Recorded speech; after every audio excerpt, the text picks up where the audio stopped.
তুমি আকৌ মোৰ ঘৰৰ এড্ৰেছটো কেনেকৈ পালা? মোক এই ল'ৰা এজনে দেখুৱাই দি গ'ল। কোন ল'ৰা বাৰু?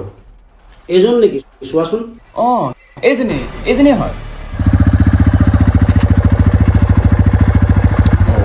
ইমান ৰাতি হ'ল, মই বাৰু এতিয়া এড্ৰেছটো কেনেকৈ উলিয়াওঁ? ইফালে মোবাইলটো চাৰ্জ শেষ হৈ গ'ল। কি কৰোঁ বাৰু এতিয়া?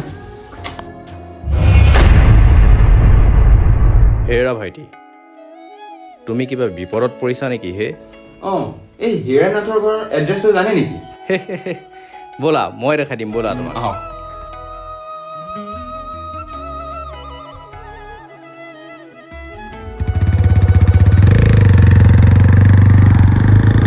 অলপ আগতে এই সোঁফালে সোমাই দিবা।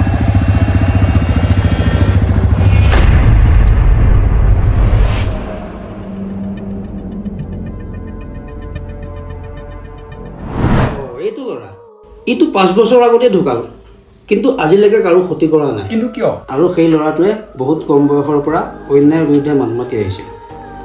সেইকাৰণে তাক গোপন শত্ৰুৱে হানি খুচি হত্যা কৰিছিল। কিন্তু সেই ল'ৰাটোৱে আজিও আগৰ দৰে মানুহক সহায় কৰি আহিছে।